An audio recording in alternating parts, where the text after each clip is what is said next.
Chapter 26 of the Money Moon. This recording is in the public domain. The Money Moon, a Romance by Jeffery Farnol.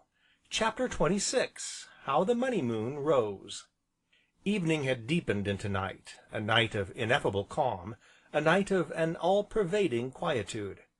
A horse snorted in the stable near by, a dog barked in the distance, but these sounds served only to render the silence the more profound by contrast.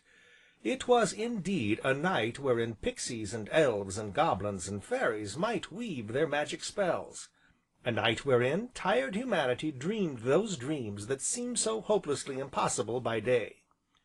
And, over all, the moon rose high, and higher in solemn majesty, filling the world with her pale loveliness, and brooding over it like the gentle goddess she is. Even the distant dog seemed to feel something of all this, for, after a futile bark or two, he gave it up altogether, and was heard no more.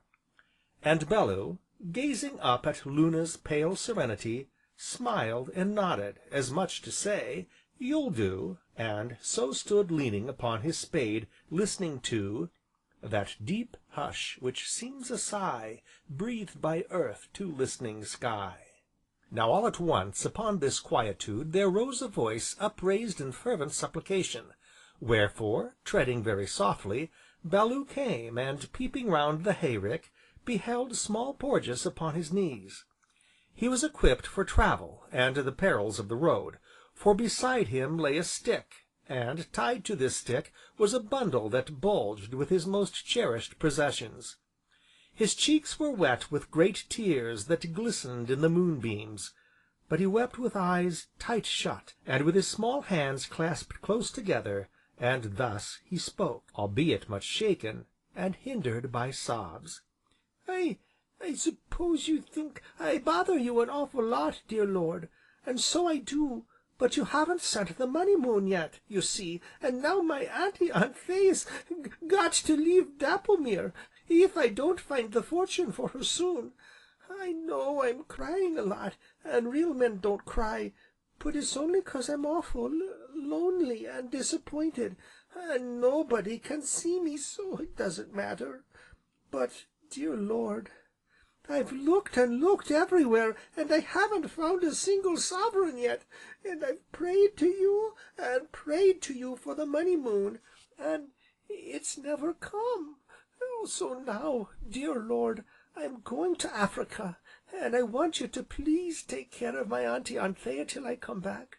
Sometimes I'm afraid my prayers can't quite manage to get up to you, 'cause of the clouds and wind, but tonight there isn't any, so if they do reach you, please, oh, please let me find the fortune, and if you don't mind, let him come back to me, dear Lord, I mean my Uncle Porges, you know.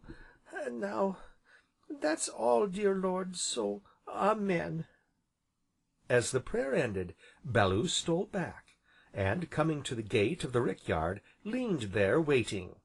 And presently, as he watched, he saw a small figure emerge from behind the big haystack, and come striding manfully toward him, his bundle upon his shoulder, and with the moon bright in his curls. But, all at once, Small Porges saw him and stopped, and the stick and bundle fell to the ground and lay neglected.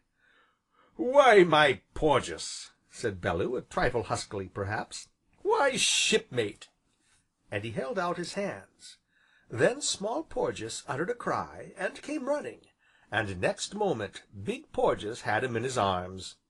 "Oh, Uncle Porges, then you have come back to me?" "Aye, aye, shipmate." "Why then, my prayers did reach?" "Why, of course, prayers always reach, my Porges."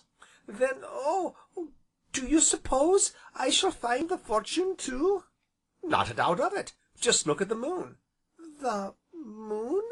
"Why, haven't you noticed how, peculiar it is tonight?" "Peculiar?" repeated Small Porges breathlessly, turning to look at it. "Why, yes, my Porges, big, you know, and, yellow, like a very large sovereign." "Do you mean it's the—" But here Small Porges choked suddenly, and could only look his question. The Money Moon? Oh, yes, there it is at last, my Porges. Take a good look at her. I don't suppose we shall ever see another." Small Porges stood very still, and gazed up at the moon's broad, yellow disk, and as he looked the tears welled up in his eyes again, and a great sob broke from him. "I'm so glad," he whispered, "so awful glad." Then suddenly he dashed away his tears, and slipped his small, trembling hand into Bellew's. "Quick, Uncle Porges!" said he. "Mr. Grimes is coming to night, you know, and we must find the money in time. Where shall we look first?" "Well, I guess the orchard will do, to start with." "Then let's go now." "But we shall need a couple spades, Shipmate." "Oh, must we dig?" "Yes, I fancy that's a digging moon, my Porges, from the look of it. Ah, there's a spade, nice and handy. You take that, and I'll manage with this pitchfork." "But you can't dig with a—" "Oh, well, you can do the digging, and I'll just prod, you know. Ready? Then heave ahead, Shipmate." So they set out, hand in hand, spade and pitchfork on shoulder, and presently were come to the orchard. "It's an awful big place to dig up a fortune in," said Small Porges, glancing about.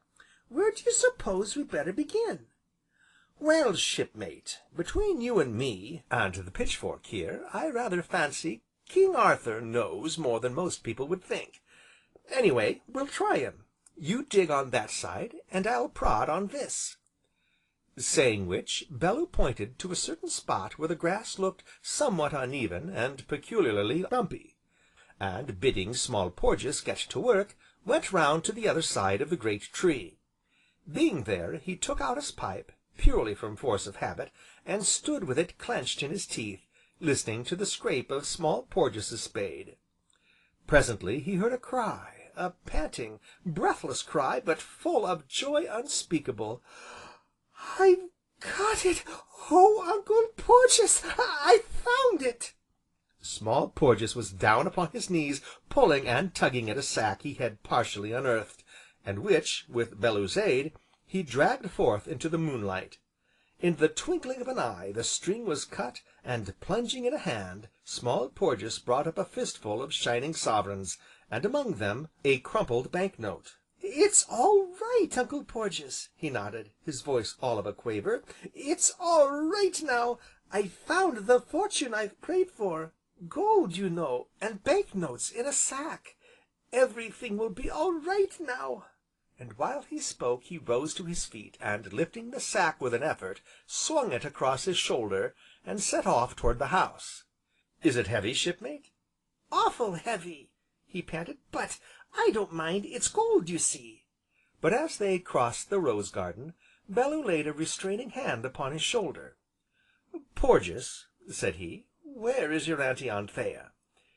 "In the drawing room, waiting for Mr. Grimes." "Then come this way." And turning, Bellew led Small Porges up, and along the terrace. "Now, my Porges," he admonished him, "when we come to the drawing room windows, they're open, you see, I want you to hide with me in the shadows, and wait until I give you the word."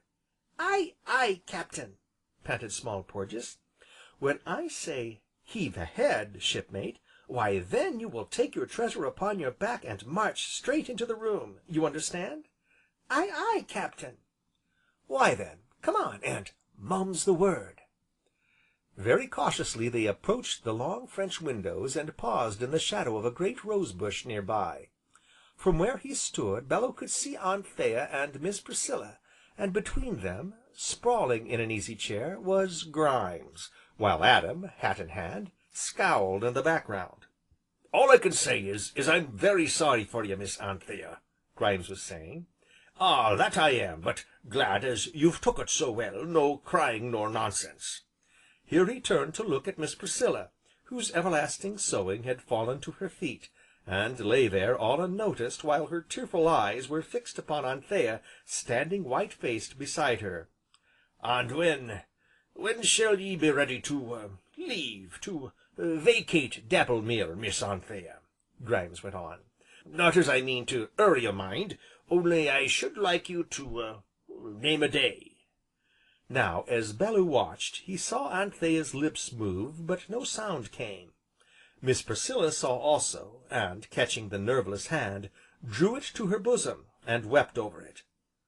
"Come, come," expostulated Grimes, jingling the money in his pockets. "Come, come, Miss Anthea, ma'am, all as I'm axing you is, when? All as I want you to do is—" But here Adam, who had been screwing and wringing at his hat, now stepped forward, and, tapping Grimes upon the shoulder, pointed to the door. "Mr. Grimes," said he, "Miss Anthea's told you all as you come here to find out. She's told you as she can't pay, so now, suppose you go. But all I wants to know is when she'll be ready to move, and I ain't a-going till I do, so you get out of my way." "Suppose you go," repeated Adam. "Get out of my way, do you hear?" "Because," Adam went on, "if you don't, Mr. Grimes, the old Adam be a-rising inside of me to that degree as I shall be forced to catch you by the collar of your jacket, and heave you out, Mr. Grimes, sir, so s'pose you go." Hereupon Mr. Grimes rose, put on his hat, and, muttering to himself, stamped indignantly from the room, and Adam, shutting the door upon him, turned to Miss Anthea, who stood white-lipped and dry-eyed, while gentle little Miss Priscilla fondled her listless hand. Don't look that way, Miss Anthea," said Adam. "I'd rather see you cry than look so. It'd be 'ard to 'ave to let the old place go, but—" "Heave ahead, Shipmate," whispered Bellew. Obedient to his command, Small Porges, with his burden upon his back, ran forward, and stumbled into the room. "It's all right, Auntie Anthea," he cried. "I've got the fortune for you. I've found the money I prayed for. Here it is, oh, here it is!" The sack fell jingling to the floor, and, next moment, he had poured a heap of shining gold and crumpled bank notes at Anthea's feet. For a moment no one moved. Then, with a strange, hoarse cry, Adam had flung himself down upon his knees, and caught up a great handful of the gold. Then, while Miss Priscilla sobbed with her arms about Small Porges, and Anthea stared down at the treasure, wide-eyed, and with her hands pressed down upon her heart, Adam gave a sudden, great laugh, and, springing up, came running out through the window, never spying Bellew in his haste, and shouting as he ran: "Grimes!" he roared. "Oh, Grimes! Come back and be paid! Come back! We've had our little joke with you, now come back and be paid!" Then, at last, Anthea's stony calm was broken, her bosom heaved with tempestuous sobs, and, next moment, she had thrown herself upon her knees, and had clasped her arms about Small Porges and Aunt Priscilla, mingling kisses with her tears. As for Bellew, he turned away, and, treading a familiar path, found himself beneath the shadow of King Arthur. Therefore he sat down, and, lighting his pipe, stared up at the glory of the full-orbed moon.